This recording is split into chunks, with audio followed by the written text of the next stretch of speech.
Today is Monday, April 7th, 2025. This is Quick Start from CBN News. I'm Dan Andros. The death of a Texas high school athlete takes an unexpected turn. We'll have that top story and more on today's podcast, where we bring you news from a Christian perspective. Don't forget to subscribe, leave a rating on your podcast platform of choice, wherever you're listening to this program. We'd appreciate that. If you want to email us as well, you could do that. quickstartpodcast@cbn.org, right to our inbox. We're glad you're here with us, getting through the news of the cray each and every weekday. That's what we call it here. Bright and early, we're at it. And joining me this morning, CBN's Billy Hallowell on the Focus story. Billy, a researcher is noticing some shocking faith trends and some new data. Yeah, this is John Plake from the American Bible Society. We had a chance to talk with him, and we're going to get into what he thinks is really surprising on the data that is soon to be coming out from the American Bible Society. All right, looking forward to going through that data here in a few minutes. And on the main thing, Madison Seals has more on all the activist judges that is going on right now. We've been seeing that in the news. What is their constitutional role? What should it be? We're going to talk about that coming up on the main thing. The news in 90 is up next, right after a word from our friends at The Chosen. Let me tell you, the God's gonna cut you. It's Holy Week in Jerusalem, and the city is restless. The people of Israel welcome Jesus as king, his followers ready for revolution. But instead of taking the throne, Jesus turns the tables. Woe to you, scribes and Pharisees! How will you escape being condemned to hell? Experience Holy Week like never before. What have you done? Coming soon to theaters, The Chosen, Last Supper. Get your tickets now. And there's been a turn of events, a surprising turn of events in the tragic death of a Texas high school athlete we told you about last week. Now the family of 17-year-old Carmelo Anthony, he's the accused killer, they've raised more than $85,000 for his legal defense after the Texas teen was charged with murder in the fatal stabbing of fellow student Austin Metcalf at a track meet last week. Anthony's attorney claims it was self-defense, though a police affidavit says the teen admitted to the stabbing and was overheard warning Metcalf before the fight, "Touch me and see what happens." Metcalf's family, meanwhile, has raised nearly $250,000 to help with funeral costs. The case is drawing national attention, raising questions about the violence among the youth and this case in particular about what really happened. And a spiritual movement is sweeping college campuses. We've been reporting on it at cbnnews.com. And now Baylor University, no exception, for 72 hours straight. Thousands of students packed into a massive white tent in Waco, Texas, to worship and pray for revival during the annual FM 72 event. The gathering drew nearly 3,000 students on opening night. Those are just some of today's top headlines. You can check out more stories over at cbnnews.com. And Billy, this has been really interesting. First of all, really grateful and glad to see. If you want to read that full story, go over to cbnnews.com about what's going on at Baylor, the latest sort of example of young people just stirring and the Holy Spirit stirring within people and drawing people towards God. And that's really great to see.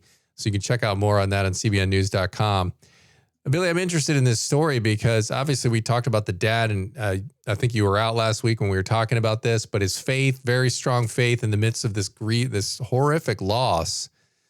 But I think it seemed pretty cut and dry that this was a fight, and then he stabbed him. And that's, again, obviously this is why you have trial. This is why you have court. He's accused of this, allegedly, all of that. But now he's raised more than $85,000 for his legal defense. And that's just quite a turn. Very, very interesting. And I guess we'll just wait and see how the facts play out. But obviously, still with the loss of the student, that he's not coming back. So that's still going to be grieving there. But obviously, you want the truth to prevail in the end. Yeah, it's heartbreaking, this story. And you have a lot of extra attention on it because it's a national news story, right? So it's not just a local story where there would be a lot of attention maybe locally. You've got a lot of opinions on this, and it is bizarre how the details seem to shift. And of course, we have to wait and see what actually has happened. But I can't imagine the pain of the Metcalf family, dealing with this after the loss, the shocking loss, and now being in the headlines, and then having this latest twist in this. I'm not. We don't know the details again. I don't know. That there's definitive guilt here. But when you have a situation like this, it seems more and more like situations like these ones, they end up having people who sympathize, even when a person has been found guilty or seems to be guilty. You have these people who sort of come alongside them in a really strange way, and that seems more prevalent. I don't know what you think about that, Dan. Yeah, no, it is interesting. Now, listen, the family of this young man who's accused of this horrific crime, they're saying they're a family of faith as well, and that the truth will come out. And so, like you said, I mean, hey, we got to wait. None of us were there, so we got to wait and see how the facts are. I mean, I think that it's also a reminder. Obviously, we just need to be praying for all involved. It's, this young man, whatever happened, whatever he says happened, his life is altered forever. This family lost a young loved one. And so prayers are needed all the way around. But I think it's a reminder for the rest of us armchair quarterbacking these sorts of stories to wait for the facts to come in before we come to conclusions on these things. And I think that's something that, as far as social media goes and media goes, that we're very guilty of just leaping to narratives and things that we kind of preconceived ideas that we have. And if it fits in with that storyline, oh, yep, I knew it.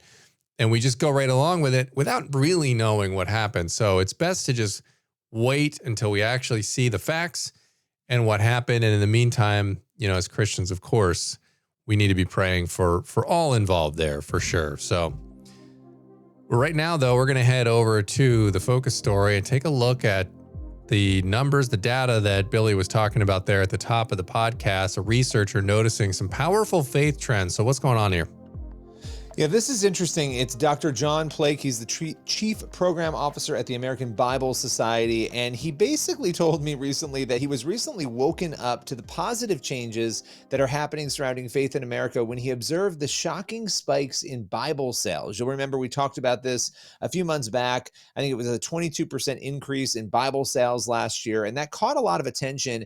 And for him as a researcher, again, he's with the American Bible Society, this really stuck out to him. He said, I guess I woke up when the press reached out to me about the Wall Street Journal article that was published last October about a spike in Bible sales. He said he often takes great strides to compare what's actually happening in his own church since he's a Christian, right? He's a researcher, but he's a Christian. So he sees a lot of things happening in his church, in his own experience, and he wants to make sure he's keeping that experience in check with what the real numbers and statistics are actually saying. And so that's interesting, right? As a researcher, having to sort of balance your experience with the reality of what the numbers are saying. But when he looked at all this, he said, you see these positive measures, not just the Bible sales, and all of that he carried into the new State of the Bible research. This is going to be data that starts dropping on April 10th. They were able to sort of dig deep into what Americans are doing when it comes to the Bible, when it comes to faith practices, and ask some important questions. And so all of that against the backdrop of what seems to be happening, right? We have this feeling based on the Bible sales, based on all these other things, that there's a faith move. And so Plake and his team really had a chance to dig into that. And we got to sort of speak a little bit about what we might expect in that April 10th release. Yeah, and what are some of the key trends that they're finding here? Well, before we get into that, one other thing to mention, one of the things that he said was really interesting is that there's this undercurrent of warming toward faith, meaning positivity toward faith. And he said it's not just in America. He said it's in Europe, it's in Canada, and that the data, not just their data, but the data around the world seems to be showing that there's a sense that something actually is going on. So these feelings that people have, seeing these moments of revival, that all these shifts are happening, particularly among young people, who he said are increasingly turning back to faith. He said they're seeking better timeless wisdom, and they're finding that the church is still there, that the Bible is still there, and it still speaks to our issues today. And so that was interesting. Of course, also we have to mention the Pew Religious Landscape Study that found that flattening of the decline of Christianity. That's another data point, that came out not that long ago that Plake also referenced in all of this. He said the decline of Christianity has slowed and the rise of the nuns seems to have plateaued. And so I think there's a lot of head scratching going on. It's a pretty interesting Pretty interesting to see that. And as far as, what we have sort of seen coming from this research, or what we can expect, he said that, he couldn't get into a lot of the details, but he said there's going to be 9 chapters that are released between April and December. And he said that there's a ton to report in this study. When we look at this first chapter, we're going to be looking at changes in Bible use, at changes in scripture engagement, and at changes just across generations within America. So they're going to be looking at Bible use, which is a key metric. You could say you're a Christian, but are you actually opening your Bible? And so we're going to see some trends on that, and we'll have to wait to see what direction they go in. Yeah, no, and it's really interesting stuff. And I'm not sure if the stuff you mentioned there that they're going to be looking at on the Bible engagement, are those some of the findings that we can expect to be coming soon? I know he teased some things that were coming up. Yeah. So the big thing, I was able to get this out of him. Okay. And we're going to have a write-up so people will be able to read this over at CBN and FaithWire. Because I said, well, what can you tell us? We're talking to you a few days before this research comes out.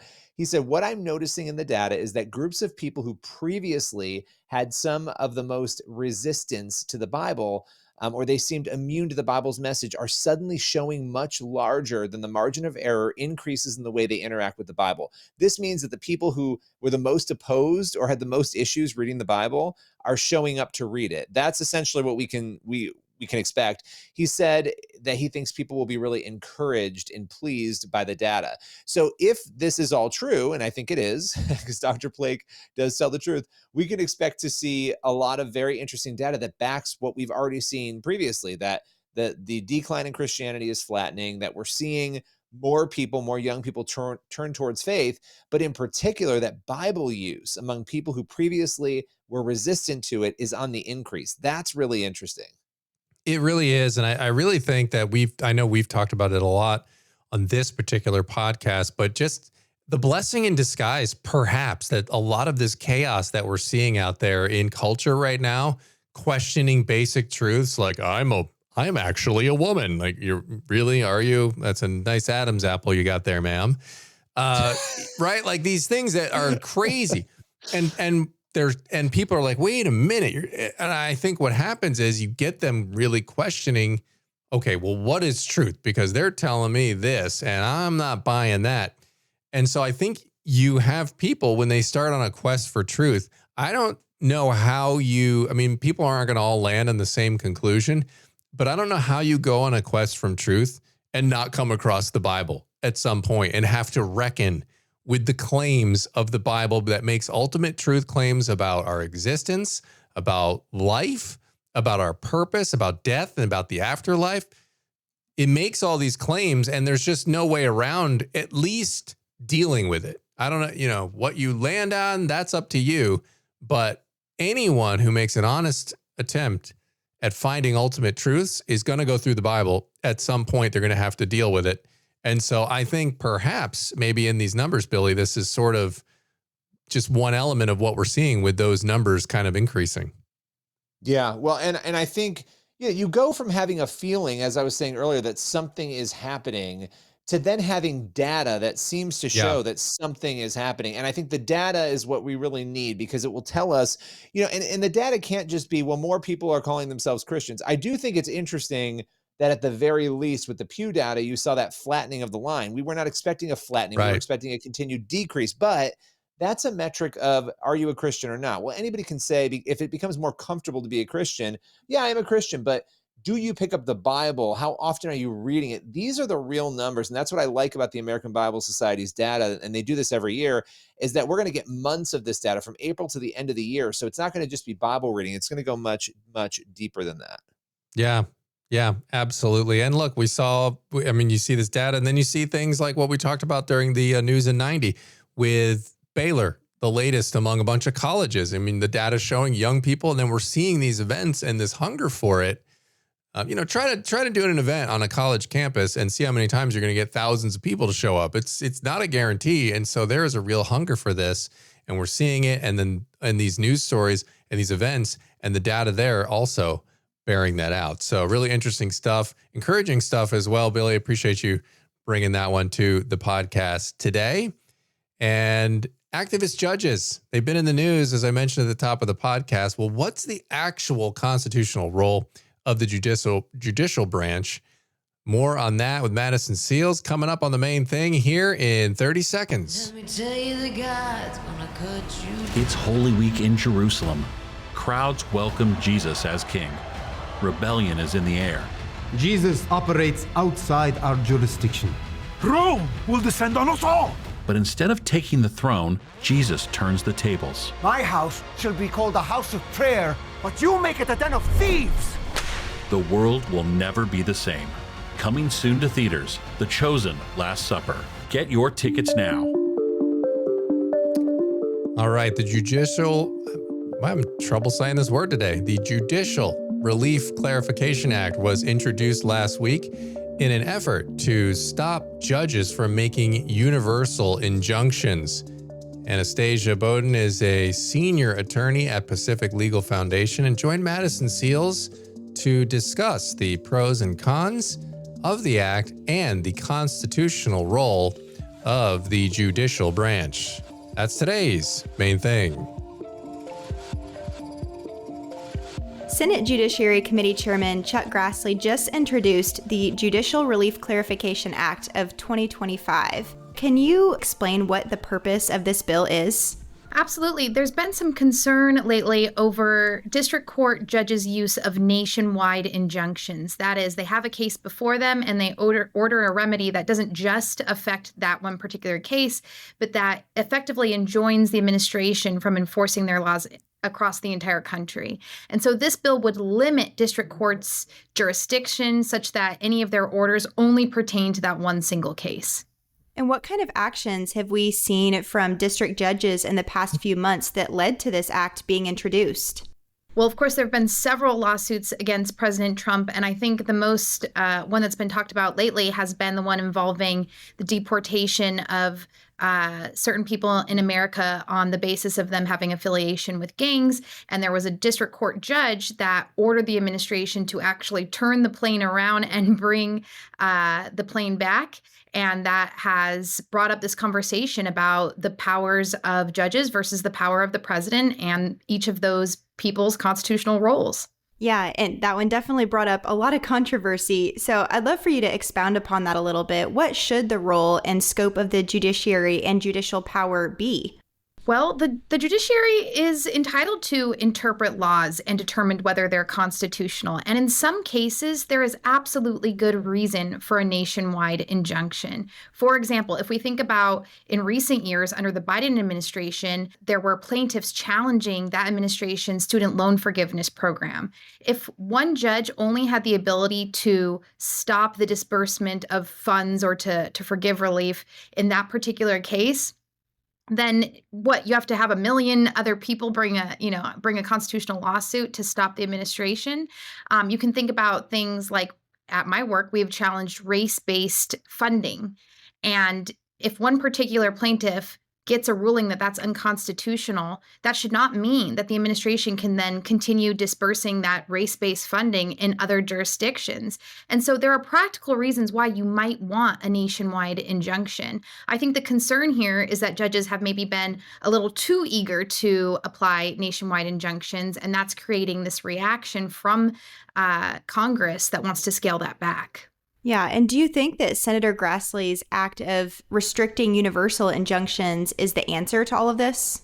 No, I think the proper remedy would be to restore the proper role of the judiciary and to do some public education around this subject. Because if we scale back district court judges' ability to issue nationwide injunctions too much, then we are going to totally eliminate the judiciary's ability to protect our constitutional rights. There are some instances in which nationwide injunctions make sense and are the only way that we can get effective relief. And so what we need is for judges to do better, to criticize them openly, and to make sure they're doing their constitutional role. But I think that Grassley's proposal goes too far.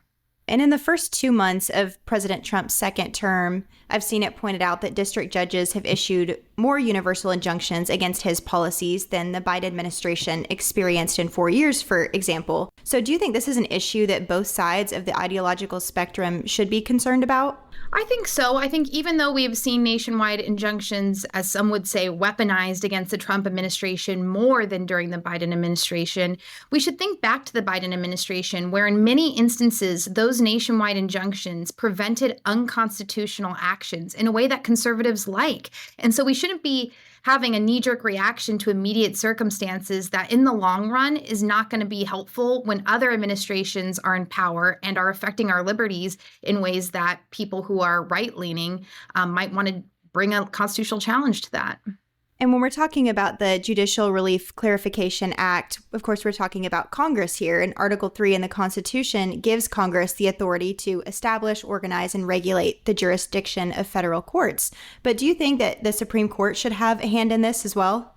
I think, of course, Congress has the ability to do this. That doesn't mean it should do this. I think something better would be, statements by the Supreme Court, scaling it back through common law, through the development of law, through reason, and looking at precedent in the text of the Constitution and reminding lower court judges of exactly their constitutional role. I think that's going to be far more effective. And rather than having this really blunt approach that has the potential to do damage to the judiciary and their ability to protect our constitutional rights, that's something that's going to be more incremental and lead to what I think is probably the more constitutional role of the judiciary. And is there anything else that's important about this that you would like to add or you think people should understand? Yeah, two things. The first thing I would say is that if we only are reacting to the most recent nationwide injunctions, it's easy if you side with Trump or are sympathetic to his actions to want to scale back entirely nationwide injunctions. But it's really important in constitutional law to look forward to future administrations and to realize that one day the other party is going to be in power. And in that case, aren't we going to want judges to sometimes have the ability to issue nationwide injunctions, especially when that's the only way to get effective relief? That's the only way to prevent unconstitutional spending or race-based actions or anything that violates our constitutional rights. This is more of a legal point. There are some cases where federal law actually does empower judges to issue nationwide injunctions, and that is cases brought under the Administrative Procedure Act. And we should be careful not to have a blunt instrument that's going to undo what Congress intended in many other cases, and that is to vindicate people's right to go into court and to get a ruling that enjoins the government entirely from taking unconstitutional or arbitrary action. So again, it's all to say all of this is nuanced, and while I think that many of these proposals are well-intended, they might go too far if we don't have a bit of nuance here. All right, interesting conversation for sure. Thank you so much, Madison, for bringing that to the podcast today. And that's going to leave us with on this Monday edition of the Quick Start Podcast with time for one last thing. We've got John 16:33. I have told you these things so that in me you may have peace. In this world you will have trouble, but take heart. I have overcome the world. I love that verse. Just a great reminder, all the things we get stuck on and we feel stuck in, that Jesus has overcome the world. Right. Yeah. I mean, today's going to have enough trouble of its own. Don't worry about tomorrow. Right. And when we keep our eyes fixed on Christ, when we remember his sovereignty and that he's overcome, we can deal with all the things going on, but also have peace inside, which is a fantastic thing. All right. Great spot to leave it on this Monday edition of the Quick Start Podcast. As always, get on over to cbnnews.com and faithwire.com for more news from a Christian perspective. Lord willing, that creek don't rise up on us. We'll be back here tomorrow with more. God bless. See you then.